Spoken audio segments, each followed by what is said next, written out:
Hi, HR Nation. Welcome back to another episode of the HR Leaders Podcast, the show where we explore the future of work with industry experts and HR executives in the world's leading global brands. Today we have a special guest on the show. We're joined by Jolien Driesen, Manager of Comms and Bens at SPIE Nederland. Welcome to the show. How are you? Good. Thank you very much. Good to be here. Thanks for joining us. I think I asked you a few seconds ago if it's your first podcast, so I'm flattered and that you're. It is very exciting. Well, during these times, it seems like this is all we do is connect virtually. So it's probably pretty normal anyway by now. That's true. Sitting in front of the screen and talking to someone. Yeah, we're used to that. Exactly. Before we jump in, tell everyone a little bit more about yourself, sort of your journey and background to where you are now. So I work for SPIE. I started straight from school, from university, as an HR trainee, and then I got excited about the comp and ben field. So by now I work 7 years at SPIE, and I'm responsible for compensation and benefits as a manager of the department. Wow! So you were one of the few that chose this journey. Mm-hmm. Yeah, I did.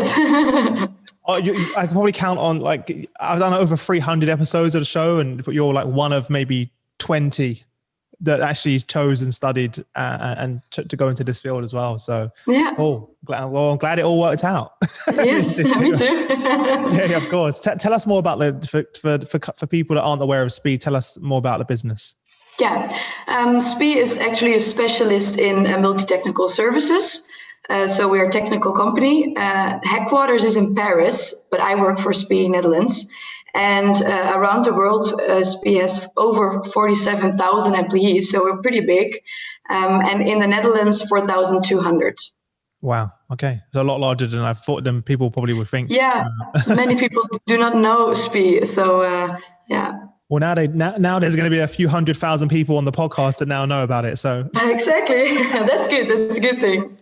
Yeah. What is it that you mentioned, obviously going down the HR route, but what was it that attracted you to specifically be a specialist in the comms and bens area as opposed to sort of a generalist or particular area? Well, it's partly because I realized I like numbers and I like exploring in that field. But also, I mean, compensation and benefits is quite important, obviously, for all employees. So. I realized it's something where you can be close to the strategic level and to really define the strategy of a company throughout a comp and ben. So. Mm-hmm. Just out of curiosity, I don't want to go too much detail into this, but I know that given current events, many organizations are kind of reassessing their comps and bens packages in this new world we find ourselves in. Is that something that you and the team have looked at? Well, definitely. It's very interesting it's of course a crazy situation, but it has effects on the way we work. So that's interesting to experience in the field. If I look specifically at SPIE, most of our employees actually are working outside of offices. So they're on routes, they go to clients, they sit at their sites.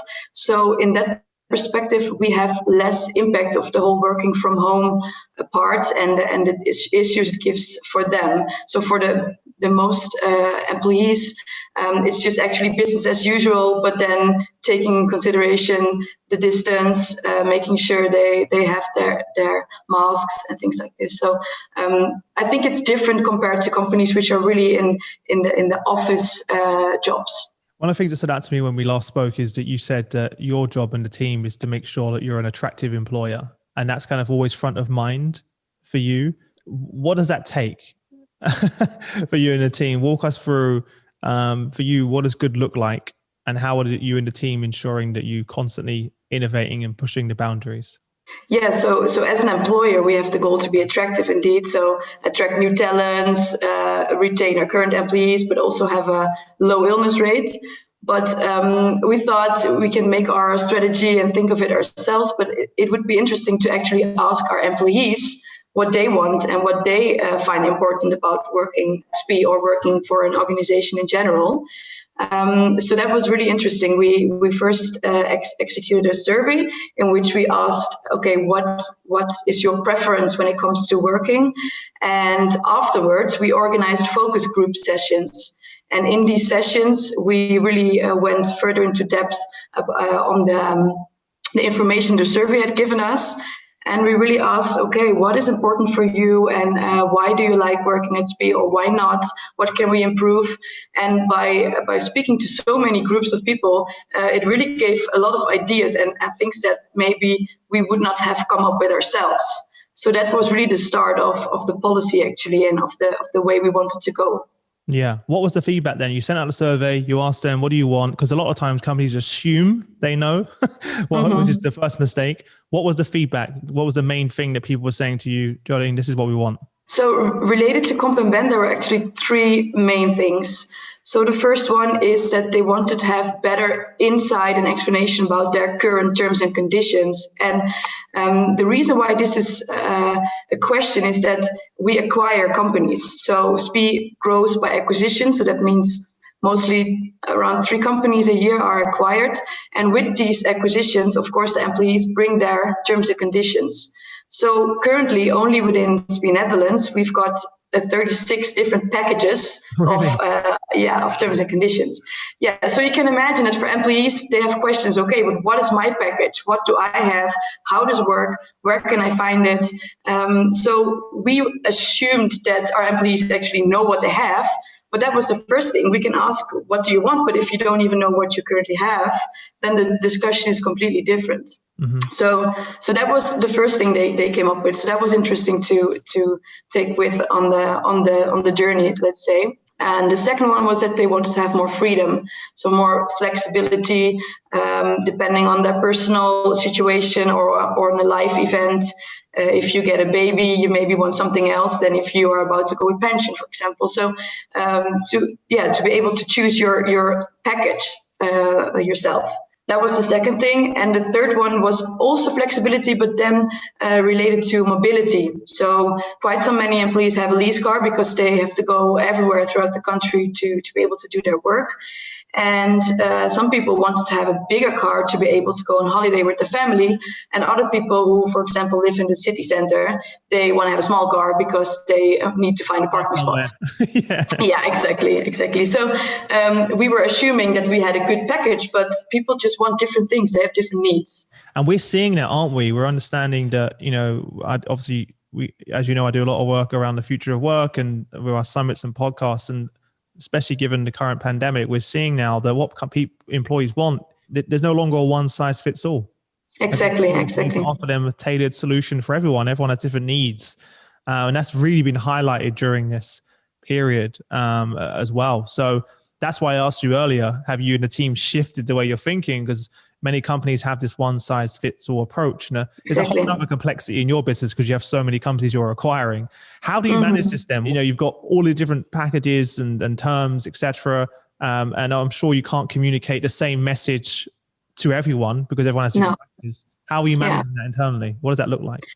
Yeah, that was a big mistake we made in the past. So we either thought, okay, we have something positive, but we cannot communicate about it because it's not for everyone, and we don't want to give employees a bad feeling about it.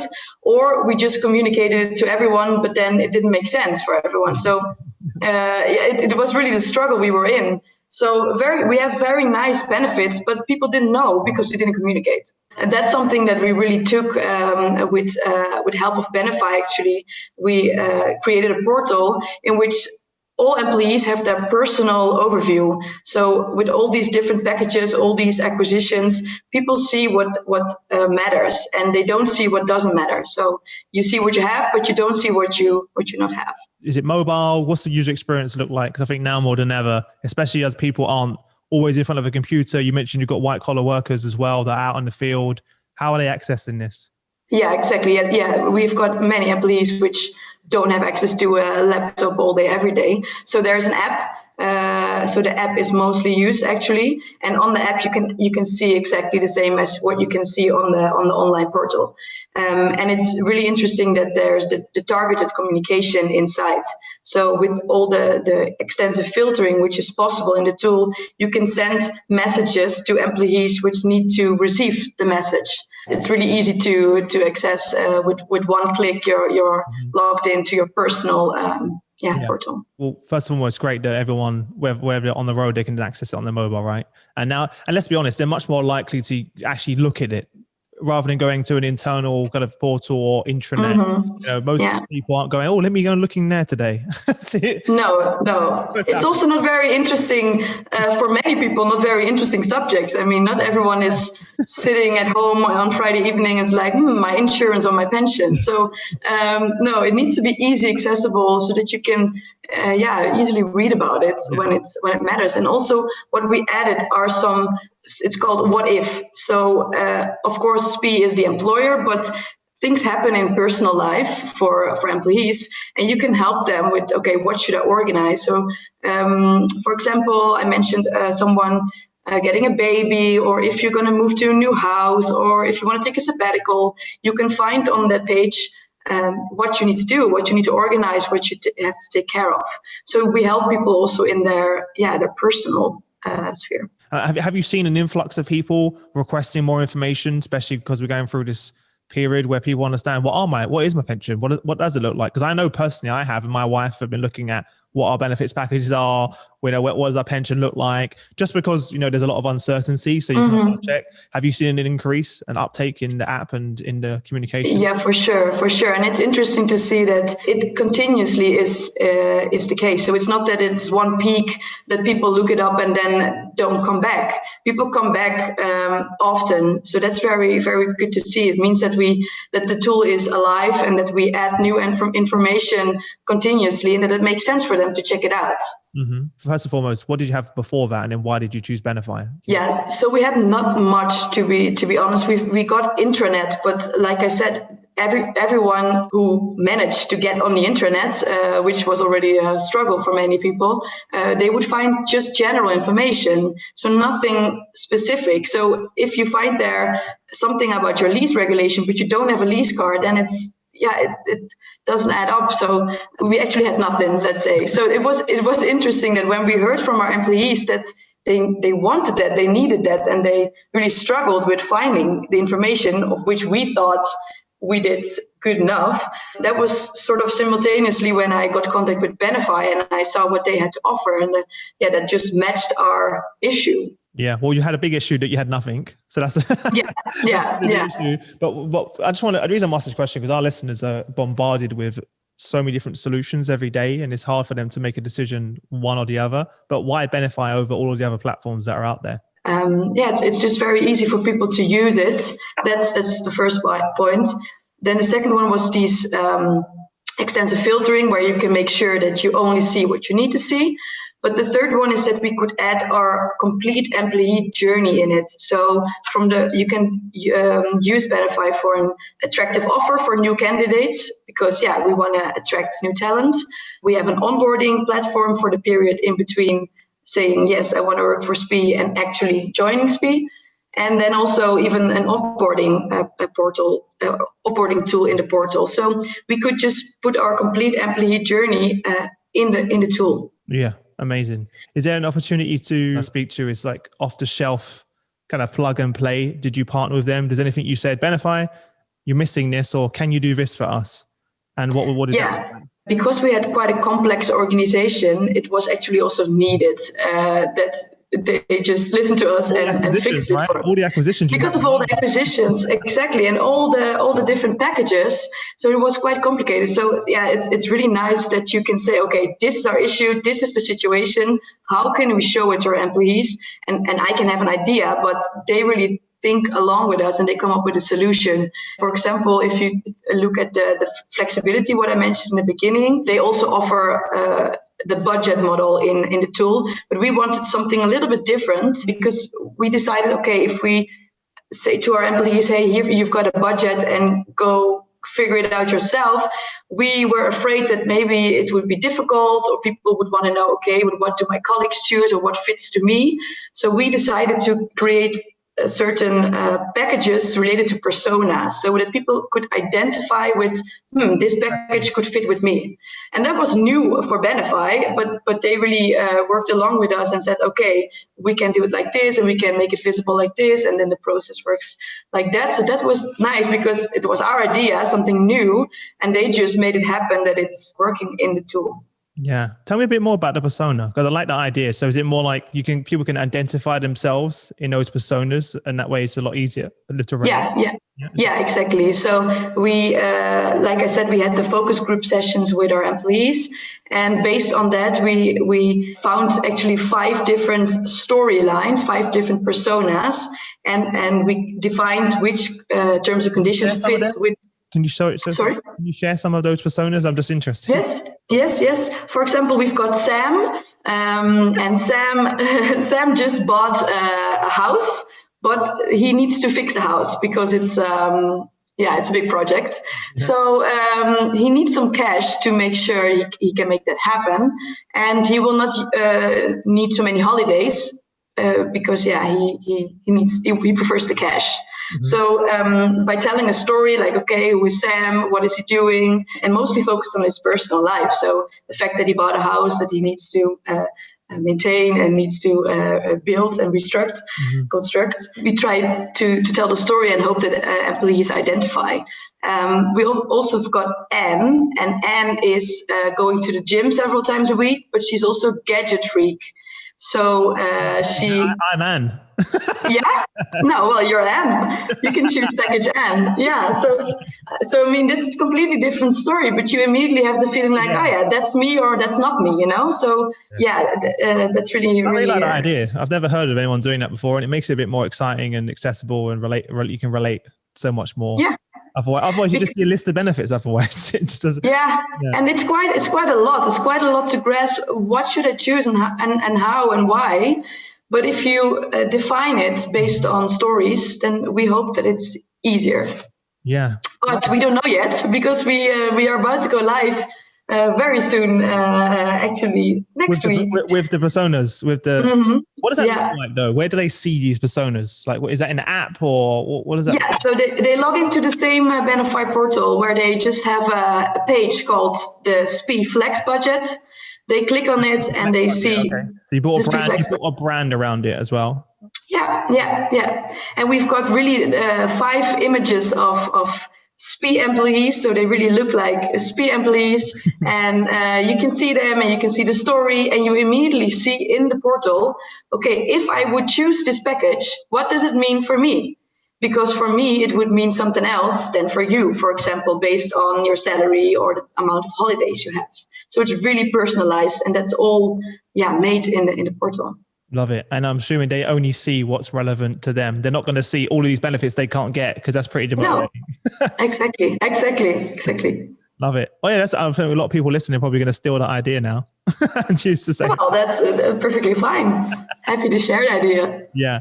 What does it mean for you and the team now? Because I'm sure beforehand you probably were inundated with manual inquiries, requests from people when you didn't have the app. What does a typical day look like for you and the team now, as opposed to beforehand? Yeah, so it starts already with employees having questions and are able to find it in the portal first themselves. So we have less questions than before on things like what I mentioned, what if I get a baby, but also how does this benefit work, or where can I find this? So it's made easier. We also created an extra portal for people who are manager. So we created a sort of what if page for managers, so that they can help the employees. So it doesn't come to you. It doesn't need to be a HR or a comms and bench issue. It should be the next level is your manager can ask to help. Okay, love it. Yeah. So the employee can go directly to the manager. What if I'm ill? What do I need to do? And the manager very easily finds it in the portal. This is how it works. And again, that's only accessible in the app for just the managers now. Exactly.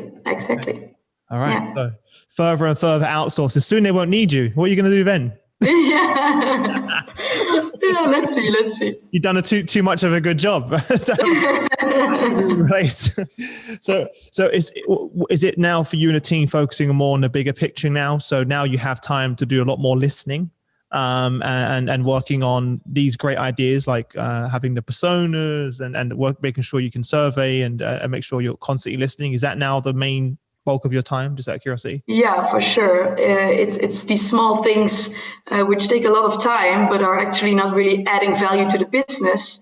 They're gone now. So you can start looking at things which which do add value. So, for example, the flex budget, which will be rolled out next week. So, yeah, that's really good to see the difference. And we keep on improving as well. So, for example, every year we have a Christmas present, and from this year onwards, the Christmas present will be accessible via the portal. So these small things will all start building further, let's say. Yeah, and you get like, that's a fantastic way of using it, because now you're going to get everyone's going to use the app now, because that's the only way they can access that Christmas present. Exactly. Yeah, because that's another thing I think, and you've done a really good job of this, by the way, and I have to congratulate you and the team of understanding the power of marketing and treating this as you've done some great activities to promote, because I see so many companies that partner with companies like Benify and many others, but it's not, having the tools and technology is just one part of the battle. Actually getting it in people's hands and actually communicating that and building a brand and excitement around that is probably the most difficult part of that, which I think you've achieved very, very well. What advice would you give to anyone listening who's going to do something similar, or in terms of like how to promote it, communicate it, any lessons learned, anything you did yourself that you think actually going back, I would have done that differently? Yeah, so I completely agree. For me, having the portal live was not the end of it. And I see what you say. Most people say, okay, check, the portal is live, let's continue with other things. And for me, it was really, and my team, we wanted to make sure that actually everyone knows about it and everyone keeps using it. So that was I completely agree. So we created several movies to make it easy for employees to understand how to log in, where can I find it, what can I find it in it, why is it interesting for me. But also some of our employees sent in movies of themselves mentioning why they like the tool so much. So in that way, we also make others enthusiastic about it. So that's really also really nice of our employees that they did that. And we're not done. I mean, for me, it needs to be continuously visited good enough, and we need to make sure that people know all what they need to know, and only then we're done. So I think that's very important, and definitely something to take away for other companies. After the implementation, make sure you continue and make sure you keep on improving and figure out what do people miss in the portal. Can we add it? Is there a way to make it easier than what we have now? And we really did that, and we are doing it. Mm-hmm. Yeah, super important. So love the movie. So so people were recording the movies, but how did you then communicate that? Was it just via email, like, or through? Yeah, mostly via email. Yeah. Yeah. And that's difficult because not everyone is reading their email. That's what I was going to ask. Yeah. Mm-hmm. But now you've got them on the platform. It's about keeping them on there. And let's be honest, it's a never ending journey. There's no end date of this. No. Because you've got new people joining the business every day. Exactly. And you need to continue constantly, as things evolve and develop, you need to make sure people stay connected. Yeah, but the nice thing about new people joining is that they access via the onboarding portal. They're already in. Yeah. So they immediately, I think it's easier to actually contact the new people because they immediately get the feeling with, this is part of working at SPIE. And the people who are not used to it, for them, it's more difficult. Yeah, so it's going to get more and more easier for you, and hopefully. Yeah. The more people we hire, it's easier. The better. Amazing. Yeah, that's for sure the plan. So within SPIE, they said, okay, Netherlands is sort of the pilot. Let's see how it goes and if it could be interesting for the other countries. They've seen now how it looks like and how it works and how enthusiastic our employees are. So we definitely want to go further. For the other countries. How many other countries are there that you operate in? Well, in Europe, we are big in Germany, France, Belgium, UK, Poland, Switzerland. So it's mostly European countries. Well, maybe they're going to come to you and say, can you roll it out across all of them? And then you're going to be pretty busy. Well, then I will be busy. Yeah. It would be an interesting challenge. Yeah. Do you think that you're going to stay in this space? Or do you think that you would ever move back for a generalist role, or just out of curiosity? Because how long have you been with the company? 7 years. Wow. Yeah. I wasn't expecting that. In this day and age, most companies, it's like 2-3 years maximum. What's kept you engaged so long at SPIE? Yeah, I think what is very nice at working for SPIE is that they give you the responsibility, but they also expect you to take it. And if you take it and if you make good performance, then you also can really grow within the company.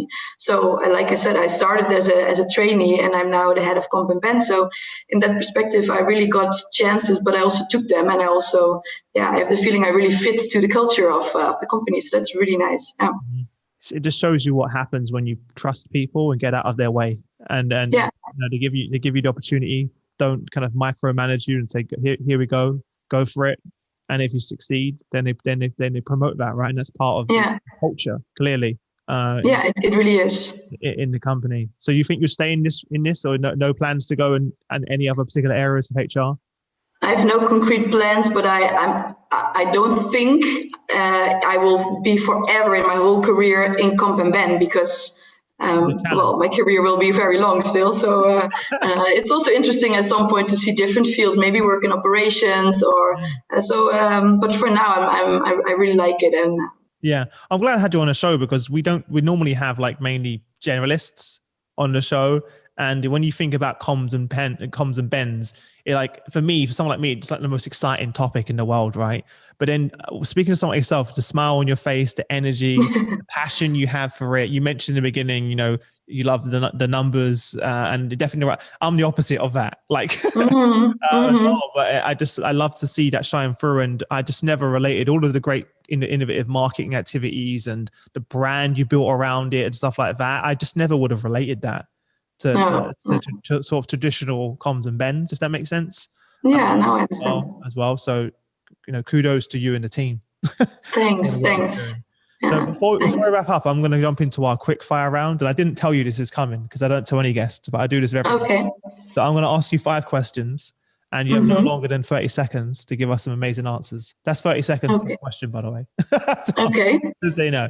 So first question, what was the number one thing or number one challenge that you had that was holding you back from becoming a head of comms and bens? Holding me back? I don't think anything was holding me back. Or challenge, challenge for sure within SPIE is the fact that we acquire so many companies and have so many differences and have the questions like, okay, why does my colleague have this and why do I have that? But I think what I said, the culture of SPIE is just take the chance and go for it. And amazing. I did. Well, that's a pretty big challenge. Like having not every company is acquiring on the scale that you are, and the technical, all of the different packages as well. So I can fully understand that as well. What's the best piece of business advice you've ever received? Stay true to yourself and do what you like and what fits you. And I think I try to do that every day. Sometimes, of course, it's struggling, but if you stay true to yourself, Yeah, amazing. What's one book do you recommend? Doesn't have to be HR related. It can be any book. I've read the book What Color Is Your Sky? And I don't think many people will know it, but it's very interesting to look it up. I had a leadership course through SPIE once several years ago, and I really like that book, so look it up. What is it about the book that you like? It's really about being a leader, but also making sure you take time for yourself and you get rest in your head to be better as a leader.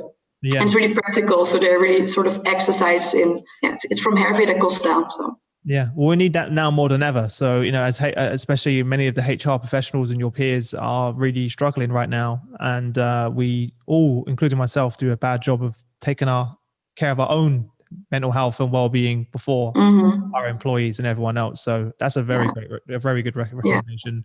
Especially I should read it again in these times. Exactly. We need to put our own oxygen mask on first before everyone else. That sounds like a perfect recommendation. For everyone as well. What are some sort of internet resources to use? So, in terms of like staying up to date with current events in the field, are there any particular go-to websites that you would recommend? Well, what I use, but it's specific for the Netherlands, so I'm not sure if it's relevant for everyone listening. But I am part of the Rumble network, which is really a network with Comp and Ben managers within the Netherlands, and we have an active app where we share questions and answers and help each other out, and that's especially in these times very valuable. So we organize Zoom meetings with practical questions, and we help each other out. So that's something I would recommend within the Netherlands. Yeah, well, if you're in the Netherlands, there you go. And I'm sure if everyone listening, there's definitely going to be a local network wherever you are. Of course. You just, and I really recommend joining a network. Yeah. Yeah. Again, like you just said, especially during now when none of us have really the answers. So it's the best that we come together and we're stronger together. So yeah, great recommendation. Yeah. And then last question. This is the most tough one. I'm only joking. What's one thing about your business that most excites you, that you're most excited about moving forward? Well, we play a really big role in the green economy, and that I find really important that we take care of this. And I think even more right now, it's important. So me personally, I'm, for example, really busy with electrical mobility. So the lease cars going more to electrical cars. And that's something where SPIE in the business is also really focusing on to being energy efficient and environmentally friendly projects and facilities. Amazing. I just got a Tesla, so I'm with you. Nice. Congrats. We'll pick it up next week. So. Yeah, awesome. I'm with you. Well, look, thank you so much for taking the time out. It was a pleasure. Hopefully you had fun. Your first podcast. Yeah, definitely. First podcast. Curious how many will follow.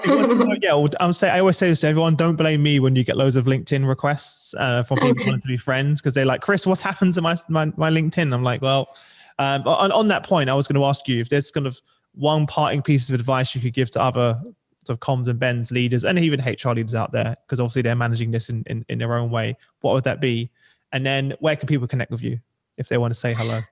Yeah, so my advice for sure is to speak with your employees. So don't make assumptions what you think they want, but go ask and have conversations with them right now virtually. But ideally, of course, being together in a room. And of course, people can connect with me through LinkedIn. So yeah, fantastic. Jolien Driesen. There we go. Well, look, thank you. I'll make sure I tag that below for everyone. But thank you for joining us, and for everyone listening, hope you enjoyed the episode. If you're new here, please like, comment, share, tagging colleagues as well. I want to spread the wealth of information. Apart from that, I'll let you go, Jolien, and I'll look forward to speaking to you again soon. All right. See you later. Thank you very much. Bye.